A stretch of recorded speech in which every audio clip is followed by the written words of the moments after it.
고린도 교회는 우리가 잘 알다시피 바울이 2차 선교 때 세운 교회입니다. 바울이 세 번에 걸쳐서 선교의 여정을 떠나는데 그 중에 두 번째 선교의 여정을 떠날 때 세운 교회입니다. 바울이 이 교회를 세우는 즉 2차 선교의 여정은 그야말로 어떤 면에서 보게 되면 드라마틱한 일이라고 할 수 있습니다.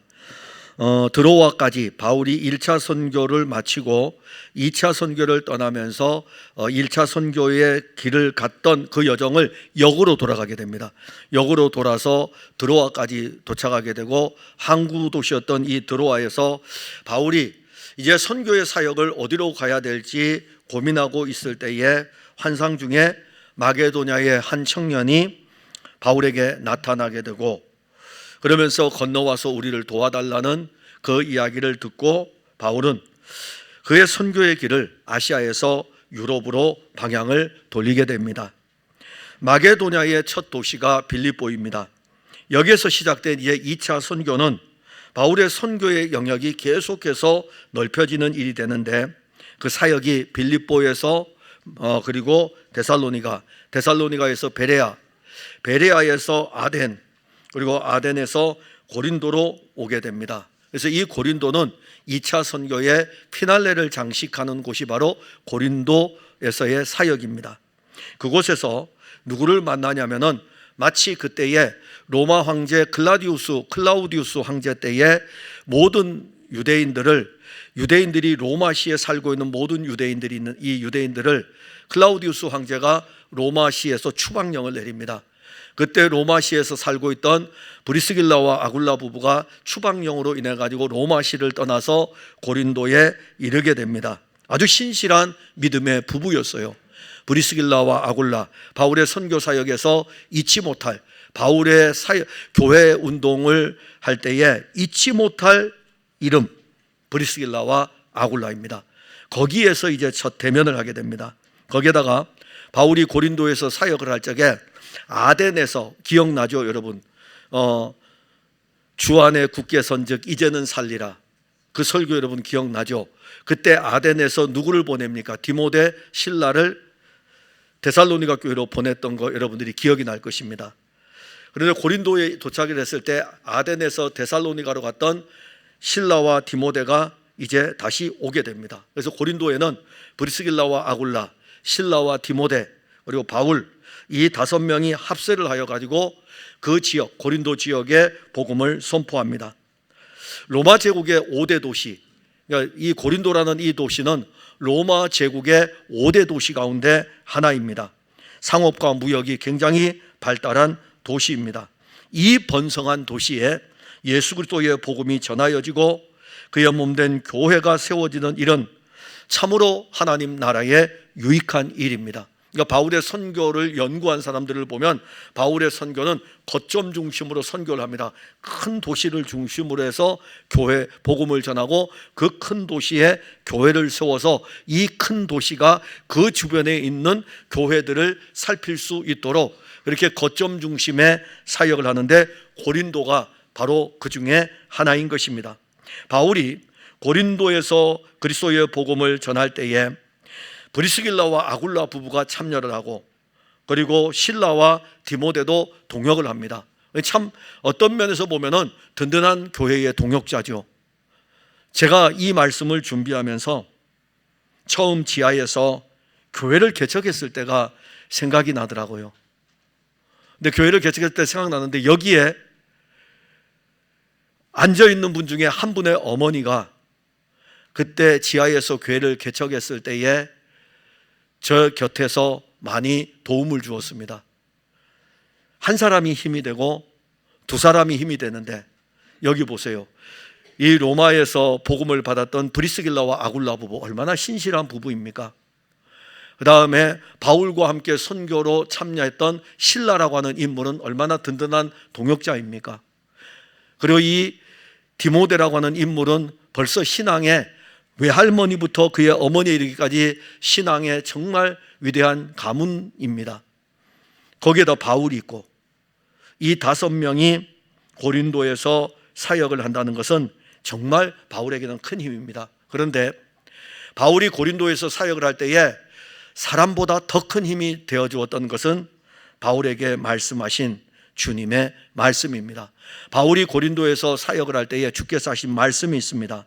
사도행전 18장 9절과 10절에 밤에 주께서 환상 가운데 바울에게 말씀하시되 두려워하지 말며 침묵하지 말고 말하라. 내가 너와 함께 있음에 어떤 사람도 너를 대적하여 해롭게 할 자가 없을 것이니 이는 이 성 중에 내 백성이 많음이라 하시더라. 바울이 고린도에서 사역을 할 때에 주의 영이 바울에게 말씀을 하십니다. 환상 가운데 바울에게 한 말씀, 내가 너와 함께 할 것이다. 그리고 어떤 사람도 너를 대적하여 해롭게 할 자가 없을 것이다. 이 성 안에는, 이 고린도 안에는 내 백성이 많다. 내 백성이 많으니까 너 이 성 안에서, 이 고린도에서 그리스도 예수의 복음을 전해야 된다. 이게 바울에게는요 엄청난 힘이 되었습니다. 그래서 바울이요 아주 예외적으로 그의 사역이 그렇게 바쁨에도 불구하고 고린도에서 얼마를 머무냐면 1년 6개월을 머뭅니다. 우리가 지난번에 보았듯이 데살로니가에서는 얼마를 머물렀습니까? 3주 머물렀죠. 3주 머물렀지만 이 고린도에서는 무려 1년 6개월을 머물면서 그리스도 예수께서 주 되신 것을 증언을 하며 가르쳤습니다. 사도행전 18장 5절에 보면 실라와 디모데가 마게도냐로부터 내려오매 바울이 하나님의 말씀에 붙잡혀 유대인들에게 예수는 그리스도라 밝히 증언하니, 항상 사도행전에 중요한 메시지가 있습니다. 예수는 그리스도입니다. 예수는 그리스도입니다. 저도 우리 교회에서 증언을 할 때에 끊임없이 계속 증거하는 것은 그리스도 그분, 우리의 구원자, 우리의 메시아가 바로 예수입니다. 예수님이 그리스도입니다. 바울이 사도행전에 이 기록된 이 말씀들을 볼 때 바울이 증거했던 것은 예수는 그리스도입니다. 오순절 성령이 강림하고 사도들이 예루살렘에서 복음을 전할 때에 예수는 그리스도입니다. 이렇게 해서 고린도 지역에 예수가 그리스도입니다라는 복음이 전해질 때 여러분들에게 한번 물어봅시다. 그 복음이 교회를 세워갈 수 있을까요? 우리는 다양한 것들을 이야기합니다. 교회는 이렇게 해야 됩니다. 교회는 이렇게 해야 됩니다. 교회는 이렇게 해야 됩니다. 정말 중요한 것은 빠뜨리고 다 이야기해요. 예수는 그리스도입니다. 이 복음이 전해지지 않는 그 어떤 것도 교회는 원치 않는 것입니다. 그러니까 본질이 중요하죠. 본질이 중요합니다. 이렇게 복음을 전하니까는 사도행전 18장 8절에 보면 또 회당장, 즉 고린도에 유대인 회당이 있었는데 회당장 그리스도보가 온 집안과 더불어 주를 믿으며, 자, 회당장 그리스도보가 예수를 그리스도로 고백합니다. 그의 온 집안이 예수를 그리스도로 고백합니다. 그리고 수많은 고린도 사람들도 듣고 믿어 세례를 받더라. 1년 6개월 동안에 진행된 이 복음, 예수는 그리스도라는 이 복음이 전해질 때 예수가 그리스도임을 믿는 믿음의 사람들이 일어나고 세례를 받는 일들이 일어납니다. 이렇게 세워지는 교회가 고린도 교회인데, 고린도 교회에 이 편지를 보내는 것은 바울이 고린도에서 사역을 하고 4년 전에, 그러니까 이 편지를 쓸 때에 4년 전에 어디에 있었냐면 고린도에서 사역을 하고 있었어요. 4년이 지나고 나서 이 편지를 쓰는 것입니다. 즉 고린도 교회가 약 4년의 시간이 흐른 다음에 교회가 어려움에 봉착하고 있는 것을 보게 됩니다. 그때 바울이 3차 선교를 다니고 있었는데 이 3차 선교는 대부분이 에베소에서 사역을 했어요. 그래서 바울은 이 고린도 교회에 편지를 쓰게 됩니다. 이게 바로 고린도 전서입니다. 바울이 고린도 교회에 편지를 쓰는데 이제부터 1장부터 쭉 전개가 되지만은 우리가 오늘 보려고 하는 것은 편지의 30부분이에요. 그 많은 부분들 중에 제일 앞에 언급하고 있는 것이 무엇이냐면은 고린도 교회 성도들이 가지고 있는 견고한 신앙에 대해서 지금 언급합니다. 오늘 우리는 고린도 교회 성도들이 어떻게 견고한 신앙을 가졌는지 살펴보면서 여러분들도 세상 가운데서 흔들리지 않는 견고한 신앙인으로, 세상 가운데 세상의 유혹을 따라가는 것도 아니고 세상의 방식을 따라가는 것도 아니고 세상의 사고를 따라가는 것도 아니고 흔들리지 않는 견고한 신앙인, 우리 자신을 점검할 뿐만이 아니라 또한 견고한 신앙으로 서 있어야 된다. 이 말씀을 통해서 우리가 함께 보는데, 그러면 어떻게 하면은 이 고린도 교회 성도들은 견고한 신앙으로, 흔들리지 않는 견고한 신앙을 가질 수 있었을까? 그것은 그리스도를 풍족하게 아는 것에 있습니다. 그러니까 여러분들 스스로가 오늘 한번 던져보시면 돼요. 내 신앙은 지금 견고한가? 내 신앙은 견고한가? 본문 6절에 보면 그리스도의 증거가 너희 중에 견고하게 되어, 그리스도의 증거가 너희에게 견고하게 되었다. 바울은 고린도 교회에서 1년 6개월 동안 사역할 때에 무엇을 증언했습니까? 예수는 그리스도라고 증언하니. 1년 6개월 동안 예수님이 그리스도라는 것에 대해서, 예수님이 왜 그리스도인지, 그리고 예수님이 그리스도라면 그분이 어떤 일을 행해야 했는지, 그러니까 1년 6개월 동안 끊임없이 예수님은 그리스도인 것에 대해서 증언을 하게 됩니다. 1년 6개월 동안 그리스도에 대해서 증언할 뿐만이 아니라 예수님이 그리스도라는 것에 대해서 가르칩니다. 고린도 교회는 다른 어떤 교회보다도 이 말씀을 많이 가지고 있습니다. 자, 우리가 늘 신앙생활 할 때에 당시의 상황을 왜 알아야 되냐면, 오늘 상황하고 다르잖아요. 오늘 상황은요, 성경을 모두가 다 가지고 있습니다. 그래서 여러분들은 제가 오늘 설교를 할 때 말씀을 같이 따라가면서 볼 수가 있거든요. 성경을 다 가지고 있습니다. 그리고 이 성경은 여러분들의 것입니다. 여러분들이 집에 가서 읽을 수 있습니다. 예배 시간에 여러분들이 펼쳐놓고 이 성경을 같이 따라갈 수 있습니다. 성경이 여러분들이 다 있어요. 그런데 그때 당시에는 성경은 교회만 가지고 있습니다. 왜냐하면 성경 자체가 원래 고가이기 때문에 개인이 소장할 수 없었고, 또한 이 성경의 부피가 굉장히 큽니다. 양피지에 기록이 돼서 두루마리 형식으로 되어 있기 때문에 구약 성경만 해도 66권이에요. 39권이에요. 구약 성경 39권이 양피지로 돼서 이걸 어떻게 들고 다니겠습니까? 지금은 이거 한 권만 들고 다니면 되지 않습니까? 아니, 심지어 요즘은 여러분들이 가지고 있는 스마트폰만 가져와도 그 안에 하나님의 말씀인 성경이 다 기록이 되어져 있습니다. 자, 그러한 시대에 바울이 고린도에서 1년 6개월을 있으면서 이들에게 말씀을 전합니다. 오늘은 우리가 이 말씀을 읽으면서 그리스도를 풍족히 알게 되고 그리스도를 맛보게 될 수 있지만은, 그때 당시엔 그렇지 못하기 때문에 바울이 1년 6개월을 고린도에 있을 때에 고린도 교회에서 말씀을 전하면은 고린도 교회 성도들은 이 그리스도의 말씀을 계속 듣게 되죠. 1년 6개월 동안 그리스도의 말씀을 듣습니다. 그리고 1년 6개월을 있으면서 이들에게 복음을 전할 뿐만이 아니라 심지어 이들에게 왜 그리스도 예수가 그리스도인지에 대해서 가르칩니다. 그러면 이 고린도 교회 성도들은 무엇에 대해서 계속 듣게 될까요? 예수 그리스도에 대해서 듣게 되겠죠. 요즘 저는 유튜브를 잘 안 보는데 요즘 제 또래 분들이 유튜브를 굉장히 많이 보더라고요. 그래서 저는 어떻게 해서 유튜브를 많이 보지? 근데 저는 안 하니까는, 근데 많이 봐요. 많이 보는데 본인들이 보고 싶은 걸 보겠죠. 본인들이 보고 싶은 걸 계속 보면서 거기에 대한 지식을 쌓게 될 것입니다. 또한 연세 드신 분만이 아니라 젊은 세대들도 유튜브를 보면서 내가 보아야 될 것들을, 또 내가 알아야 될 것들에 대해서, 내가 듣고 싶은 것에 대해서 들을 것입니다. 물어봅시다. 여러분들은 유튜브를 통해서 그리스도의 말씀을 얼마나 듣고 있습니까? 별로 관심이 없을 수도 있을 것이고, 어떤 분들은 관심이 있어서 또 듣고 싶기도 할 것입니다. 그런데 저희 세대의 대부분의 많은 사람들은 정치에 그렇게 관심이 많은가 봐요. 그래서 정치적인 것들을 듣는 것을 좋아합니다. 우리 중에도 있을 수가 있어요. 또 그런가 하면은 본인이 하고자 하는 어떤 일들에 대한 것을 또 들을 수도 있습니다. 우리에게는 지식이 넘치는 홍수의 시대입니다. 이제는 어디든지 들을 수 있는 시대가 돼서 어디를 가든지 간에 여러분들이 스마트폰 하나만 가지고 다니면 다 들을 수가 있는 시대가 되었습니다. 그런데 고린도 교회는 그렇지 않았습니다.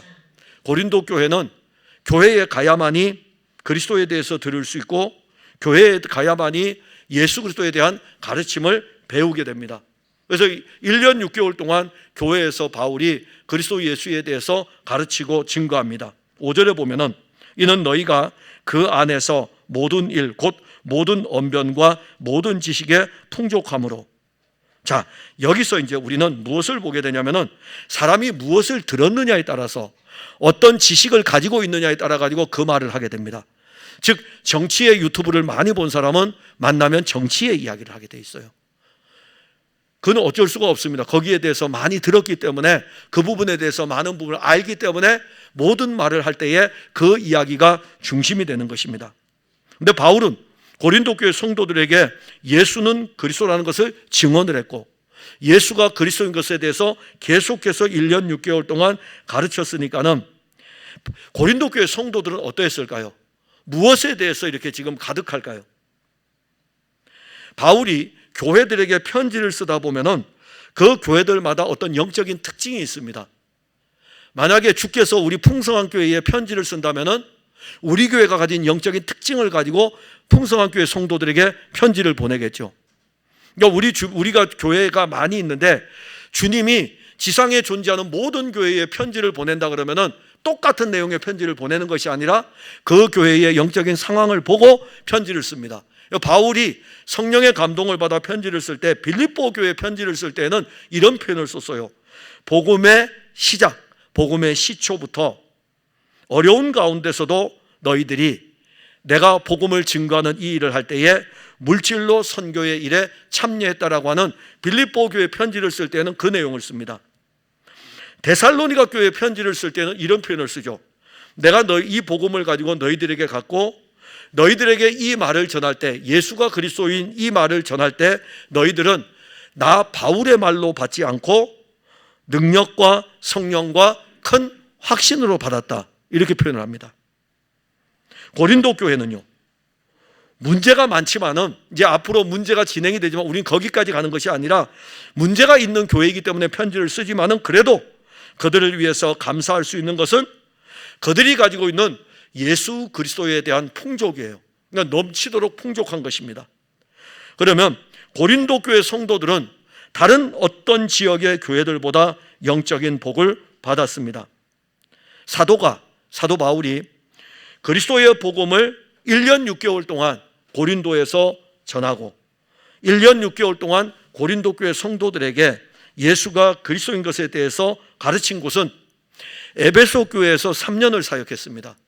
그 다음에 고린도에서 1년 6개월, 그러니 넘치는 복을 받은 게 고린도 교회입니다. 이 사도 바울로부터 그리스도 예수의 복음은 그들의 삶을 이제 이끌어갑니다. 1년 6개월 동안 예수가 그리스도입니다. 왜 예수가 그리스도인지 가르칠 때에 그들의 삶에서 이제 나타나기 시작했어요. 첫 번째가 뭐겠습니까? 언변입니다. 언변, 언어에서. 그들의 언어에서 나온 거예요. 그들의 언어에서 예수 그리스도를 계속 이야기하니까는 그들의 언어에서 말할 때에 예수 그리스도가 그들에게서 나옵니다. 그래서 5절에 보면 이는 너희가 그 안에서 모든 일 곧 모든 언변이다. 고린도 교회 성도들은 지금 그리스도 예수 안에 있습니다.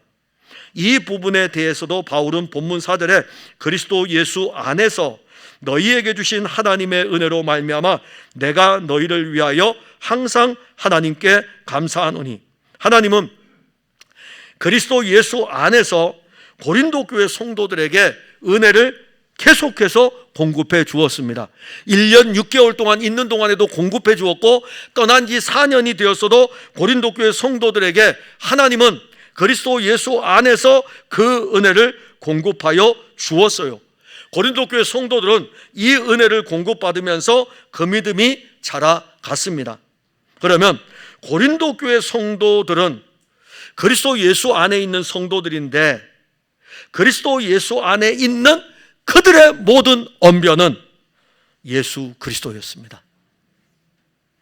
고린도 교회 성도들의 모든 언변이 그리스도 예수였던 것은 바울이 1년 6개월 동안 증언했고 1년 6개월 동안 바울이 가르친 가르침을 따라서 예수 그리스도에 대해서 배웠기 때문입니다.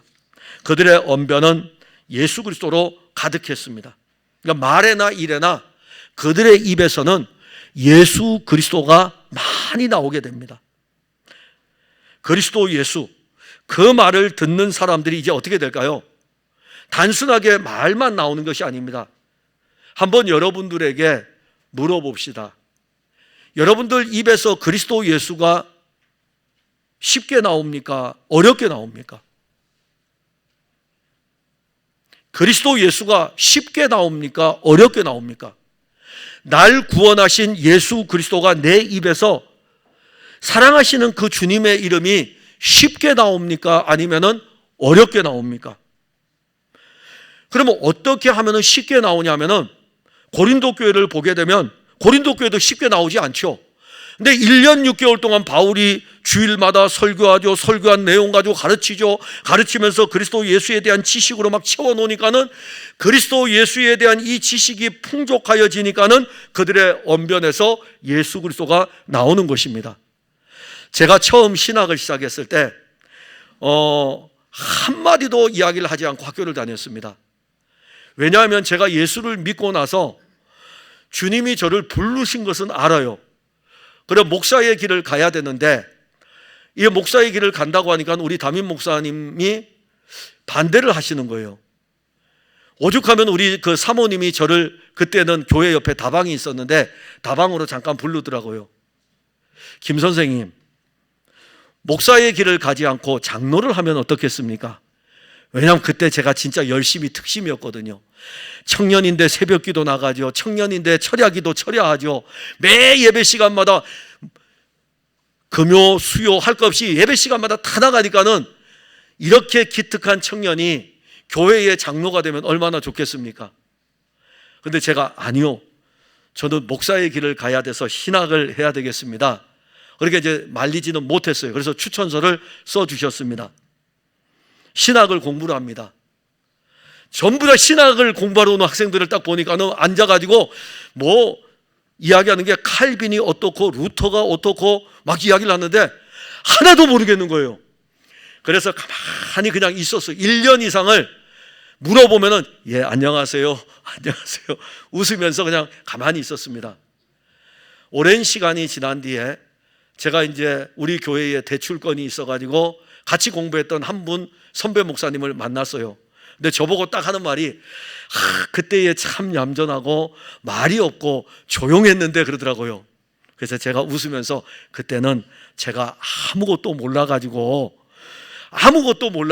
루터도 모르고 칼빈도 몰라가지고 정말 이야기할 수 없었습니다. 그랬다고요. 지식이 없으니까요. 지식이 없으니까. 여러분들에게 예수 그리스도에 대한 이 지식이 없으면은 예수 그리스도를 말할 수가 없어요. 그래서 오늘 본문에서도 보게 되면 모든 언변과 모든 지식으로 풍족하다라는 것은 1년 6개월 동안 바울이 가르칠 때에 그리스도를 가르쳤기 때문에 그들에게 그리스도에 대한 지식이 채워지게 되고 그리스도에 대한 지식이 채워지니까 어떻게 됩니까? 그들의 입에서 예수 그리스도가 자연스럽게 나오게 되는 것입니다. 그런데 그것은 어디가 기점이냐면 본문 6절입니다. 그리스도의 증거가 너희 중에 견고하게 되어.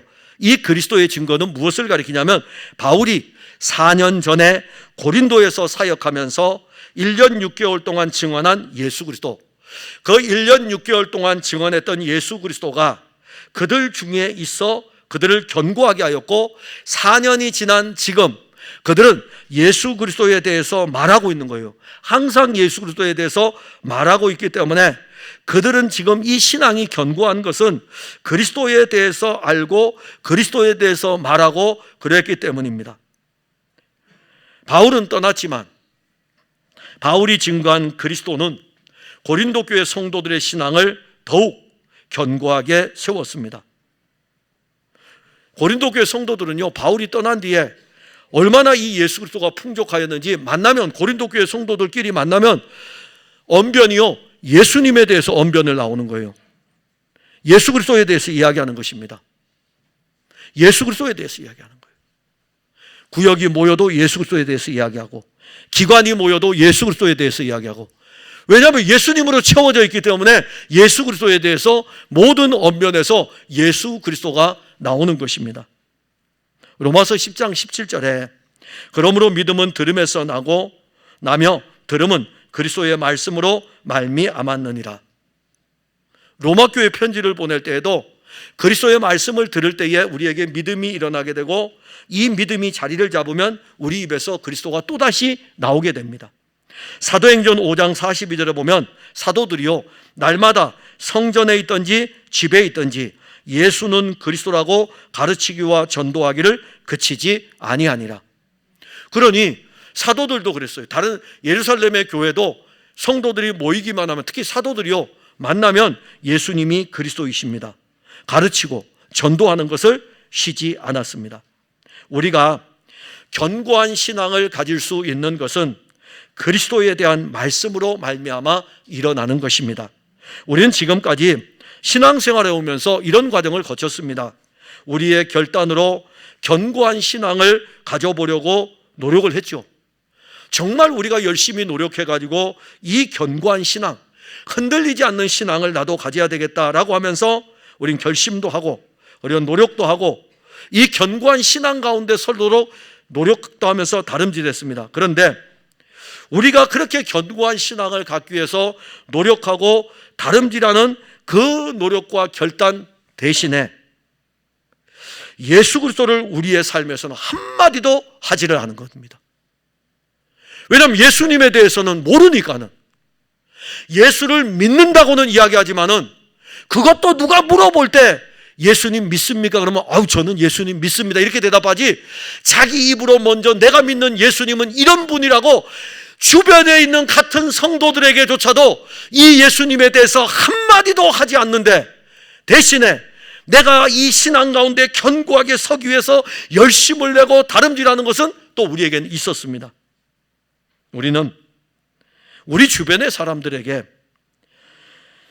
다른 사람들로부터 우리가 예수님에 대해서 혹시 들을 수 있습니까? 또 물어보면 여러분들 주변에 여러분들에게 만나면은 예수 그리스도에 대해서 이야기하는 사람이 있습니까? 그건 우리 교회만의 문제가 아니에요. 한국 교회의 문제죠. 직장에 가더라도 예수 믿는 사람이 있다고요. 근데 만나면 그래요. 니네 교회는 어떠냐? 우리 교회는 어떠냐? 이런 교회는 어떠냐? 이런 이야기 내도 네가 믿는 예수와 내가 믿는 예수는 어떤 예수님이냐? 예수님에 대한 이야기는 없어요. 그 말은 신앙이 설 수 없다는 것입니다. 무늬는 가지고 있죠. 모양은 가지고 있지만 견고하게 설 수는 없는 것입니다. 그리스도의 말씀을 많이 들으면 많이 들을수록 그 말씀은 우리의 신앙이 세상에서 허물어지지 않도록 견고한 지탱이 됩니다. 여러분들하고 저하고 이 말씀을 제가 지금 전할 때에 제가 여러분들 집에 신방을 갈 수도 없잖아요. 여러분들은 요즘은 교인들이 신방을 안 받아요. 제가 지금 2025년 목회를 지금 구상하고 있는데 신방을 해야 되겠다. 대신방을 해야 되겠다. 이제 긴장하는 성도들이 있을 거예요. 어떻게 하면 우리 목사님 우리 집에 안 오게 하실까? 연구하실 분들도 계실 거예요. 제가 가면 여러분들에게 예수님에 대해서 전하겠죠. 그러나 여러분들은 목회자가 오는 것이 부담스러우니까는. 그래서 오늘날은 신방하는 것조차도 성도들이요 딱거립니다. 그러면 이제 교회에서 여러분들이 예수님 들을 수 있는 시간은 이 예배 시간밖에 없습니다. 그리고 그 다음에 흩어지고 난 다음에 여러분들이 모이게 되면 예수님에 대해서 이야기합니까? 이야기하지 않습니다. 그래서 우리의 신앙이 어떤 면에서 보면은 견고하게 우리가 신앙의 뿌리는 분명히 내렸어요. 예수 그리스도에게 뿌리가 내려져 있지만은 이 내려진 이 뿌리가 견고하지 못한 상태로 이 뿌리가 지금 있는 것입니다. 그래서 신앙생활을 할 때의 성도들이요 조금만 변화의 바람이 불어도 그 뿌리가 상하여집니다.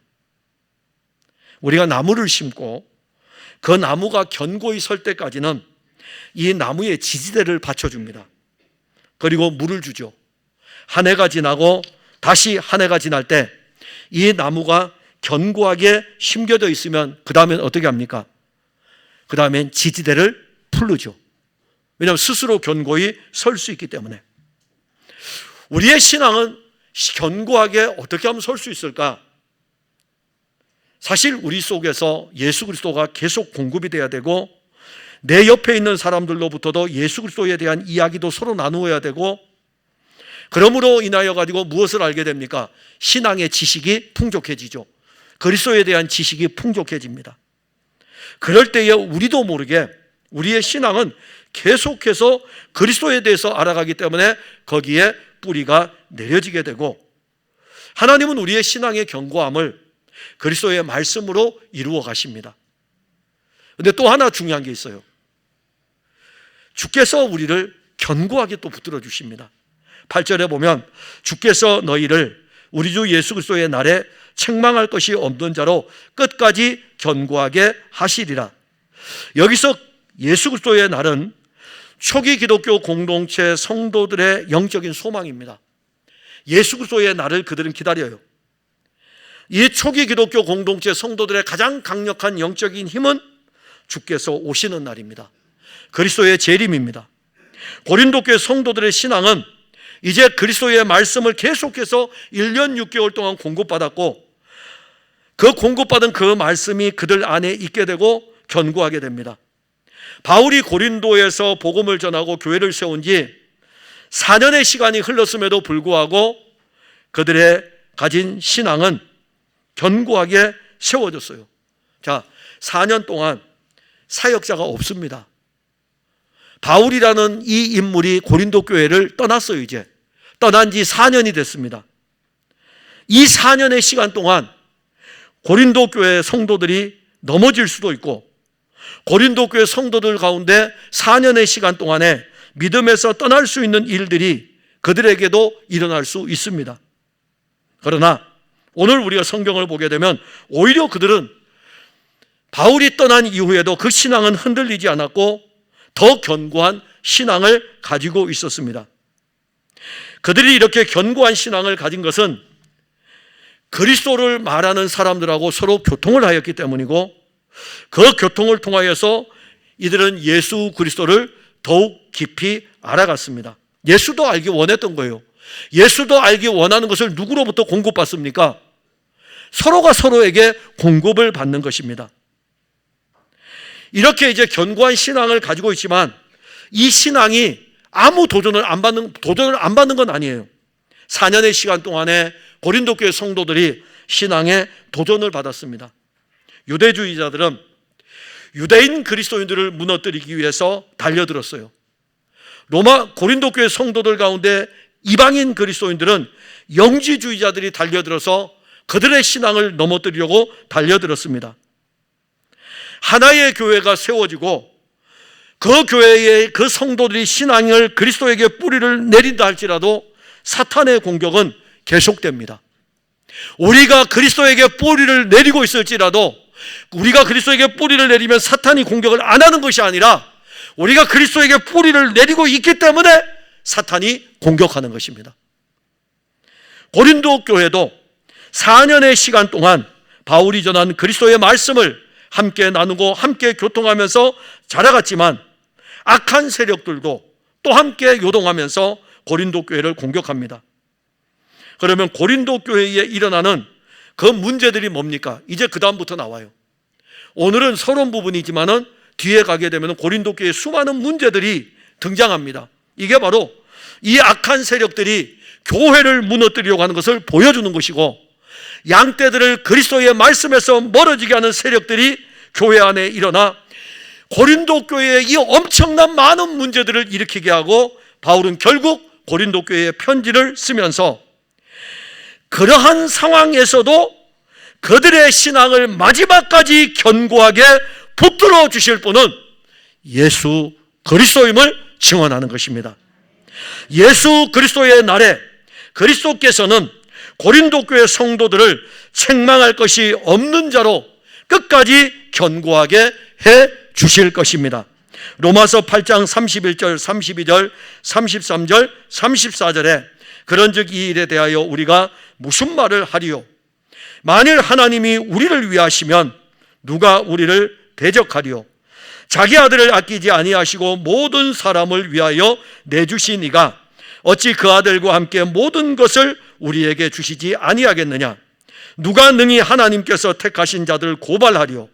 의롭다 하신 이는 하나님이시니 누가 정죄하리요? 죽으실 뿐 아니라 다시 살아나신 이는 그리스도 예수시니 그는 하나님 우편에 계신 자요 우리를 위하여 간구하는 자신이라. 그리스도께서는 자기 백성들을 신앙으로 견고하여 지도록 그의 영을 통해서 끝까지 붙들어 주십니다. 빌립보 교회에 편지를 보낼 때에도 너희 안에서 착한 일을 시작하신 이가 그리스도 예수의 날까지 이루실 줄을 우리는 확신하노라. 신앙의 처음도 그리스도가 그의 영으로 붙들어 시작하는 것이고 신앙의 진행도 그리스도가 그의 영으로 붙들어 가시는 것이고 신앙의 마지막 순간까지 주 예수께서 재림하시는 그날까지 그 신앙이 흔들리지 않도록 견고하게 붙들어 주시는 분은 그리스도께서 그의 영을 통해서 붙들어 주시기 때문에 빌립보 교회에 편지를 쓸 때에 너희 안에서 착한 일을 시작하신 이가 그리스도 예수의 날까지 이루어 주실 것을 확신한다. 이 확신이 바로 우리가 가진 오늘의 신앙인 것입니다. 사탄은 우리의 약한 부분들을 공격합니다. 우리의 육신은 사탄의 공격 대상이 됩니다. 그리스도인들이 자기의 육신을 보면 그 육신이 얼마나 허망하게 무너지는가를 볼 것입니다. 우리는 곧 있으면 새해가 됩니다. 어떤 제 후배 목사님이 늘 칼럼을 써서 저한테 하나씩 보내줘요. 그분이 이제 교회 신방을 했답니다. 신방을 해서 어떤 집사님 가정에 만났는데 집사님 요즘 성경 계속 읽으시죠? 이렇게 물어봤대요. 그랬더니 그 집사님이 하시는 말씀이 목사님 제가 지금 잘 진행하다가 못 읽고 있고 내년부터 새롭게 시작하려고 합니다. 그러더래요. 그래서 그 목사님이 이렇게 권면했대요. 아직도 내년이 되려면 시간이 많이 남았는데 오늘부터 시작하시죠. 우리는 2025년 새해가 되면 뭔가를 하고 싶어 하죠. 뭔가를 결단하려고 합니다. 내년부터는 더 열심히 신앙생활 하려고 결단할 것입니다. 우리 교회도 그런 성도들이 좀 있으면 좋을 것 같아요. 내년부터는 수요 예배도 나와야 되겠습니다. 내년부터는 새벽에도 나와야 되겠습니다. 우리는 수많은 결단들을 합니다.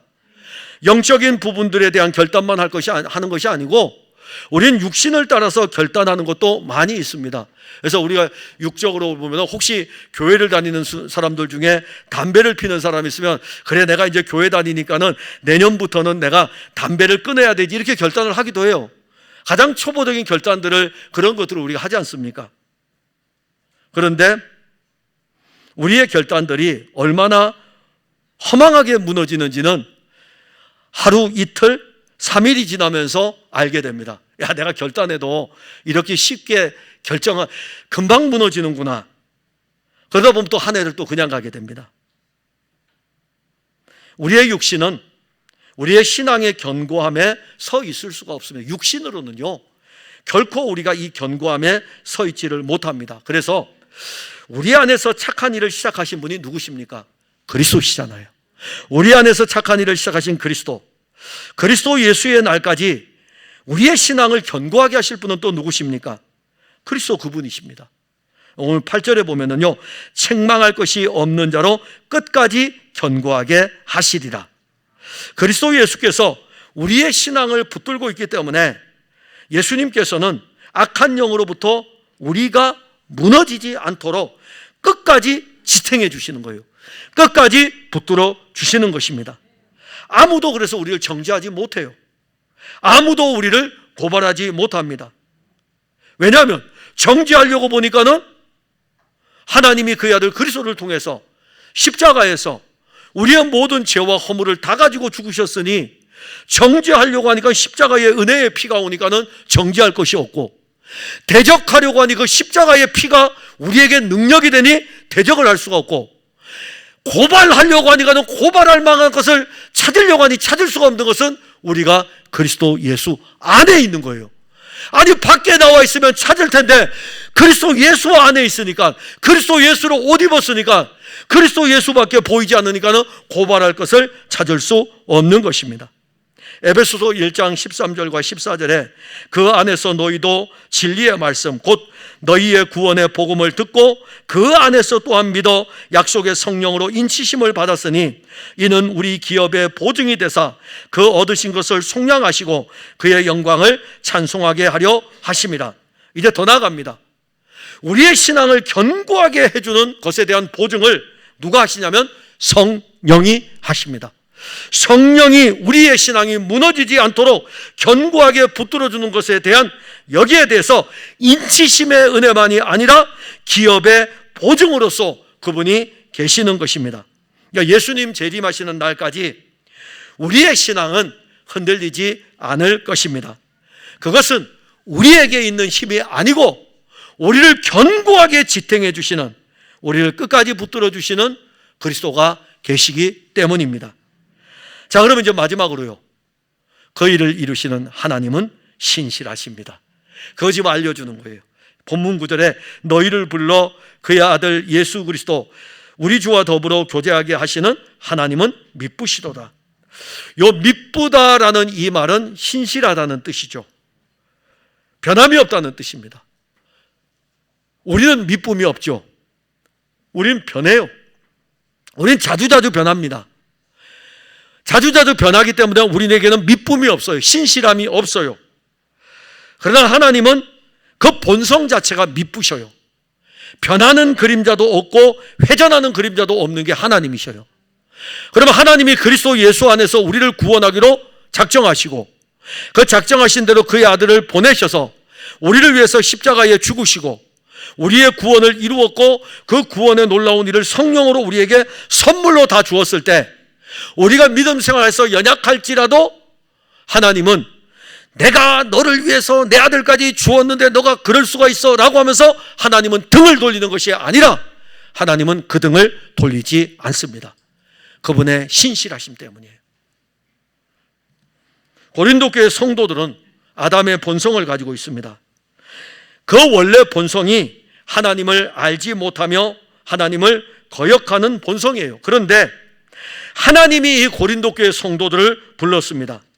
하나님께서 고린도 교회 성도들을 부르신 것을 은혜라 이렇게 말합니다. 4절에 보면 그리스도 예수 안에서 너희에게 주신 하나님의 은혜로 말미암아 내가 너희를 위하여 항상 하나님께 감사한다. 하나님의 은혜로 그리스도 예수 안에서 그들을 부르셨을 뿐만이 아니라 그들을 또 부르셨을 뿐만이 아니라 그들을 그리스도와 더불어 교제하도록 하였습니다. 그리스도와 더불어, 여기 교제라는 단어의 뜻이 뭐냐면은 그리스도와 더불어 연합이 되었다는 것이고, 교제라는 이 뜻은 그리스도와 더불어 교통하는 것을 가리킵니다. 이 교제는 연합이며 교통입니다. 하나님은 그리스도 예수로 더불어 연합하고 그리스도 예수로 더불어 교통하는 이 교제를 하도록 고린도 교회 성도들을 부르신 것입니다. 이것이 바로 생명의 교제입니다. 그러면 이 교제를 통해서 무엇이 일어납니까? 성도들의 신앙은 더욱 견고하게 세워집니다. 요한일서 1장 3절에 우리가 보고 들은 바를 너희에게도 전함은 너희로 우리와 사귐이 있게 하려 함이니 우리의 사귐은 아버지와 그의 아들 예수 그리스도와 더불어 누림이라. 하나님의 신실하심이 어떻게 우리에게 이루어졌는지 그 과정을 본다면 우리의 믿음의 견고함이 우리에게 없고 하나님의 신실하심에 있다는 것을 알게 됩니다. 우리에게 없어요. 우리 신앙의 견고함은 우리에게 없어요. 그런데 견고하게 세워지는 과정 속에 우리에게 무엇이 공급됩니까?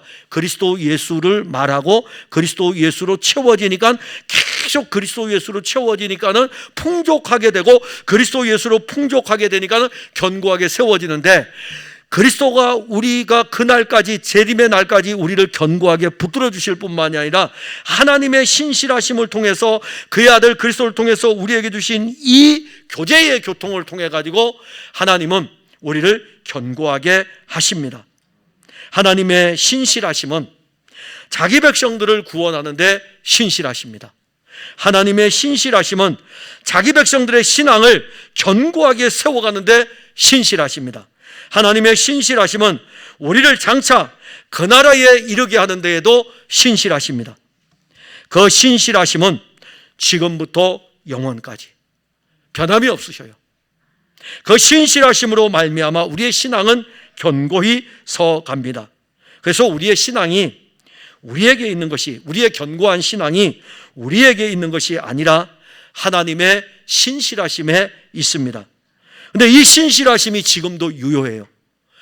고린도 교회 편지를 쓸 때에 AD 50년대 후반에도 유효하지만은 지금도 유효합니다.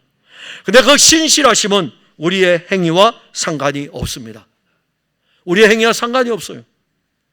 오직 그 신실하심은 그의 아들 그리스도와 더불어 교제함 가운데 나타나는 것입니다. 사랑하는 성도 여러분, 2024년의 시간이 이제 막바지에 이르고 있습니다. 하나님이 우리에게 주신 시간은 영원이라는 시간입니다. 그 영원의 시간을 가진 우리들은 2024년을 지나면서 신앙이 더 견고하여졌을 것입니다.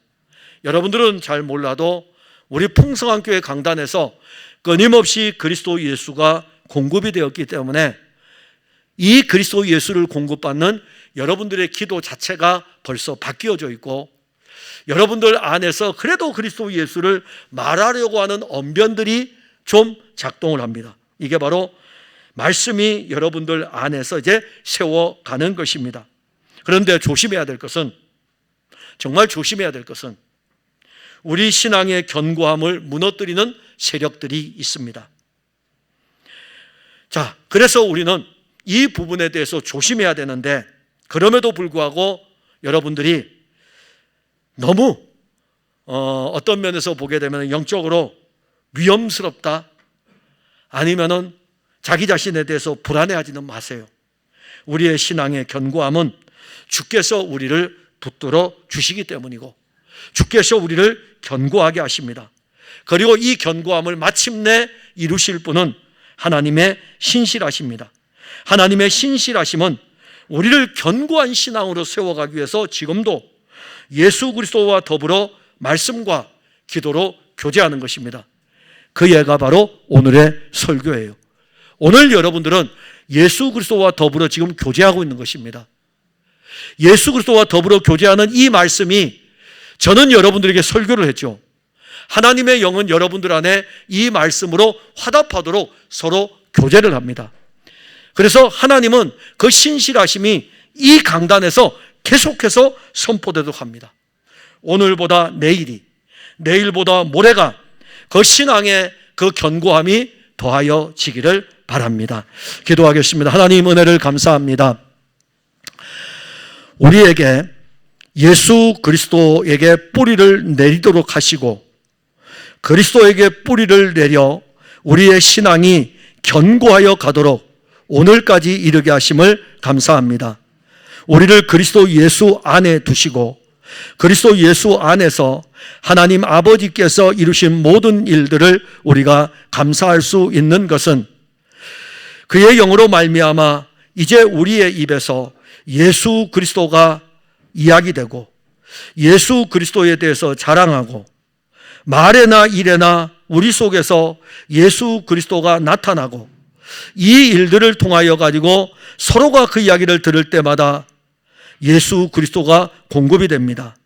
이제 이들에게는 예수 그리스도가 풍족하고, 그러나 사탄이 공격을 해올지라도 이들을 붙들어 주시는 우리 주 예수 그리스도가 계시니 결코 우리의 신앙은 흔들리지 않을 것입니다. 더 나아가 하나님의 신실하심은 예수 그리스도의 재림의 날까지 여기에 대한 확신을 우리에게 주었습니다. 원하옵기는 사랑하는 성도들이 서로 이야기를 할 때에 예수 그리스도에 대해서 이야기하고 예수 그리스도에 대해서 이야기할 뿐만이 아니라 예수 그리스도의 이야기를 들을 때마다 저들 안에서 그리스도로 풍족하게 하여 주옵소서. 어떤 신앙에서, 어떤 상황에서도 흔들리지 않는 견고한 신앙으로 서 있는 풍성한 교회 성도들이 되게 하옵소서. 예수님 이름으로 기도하옵나이다. 아멘.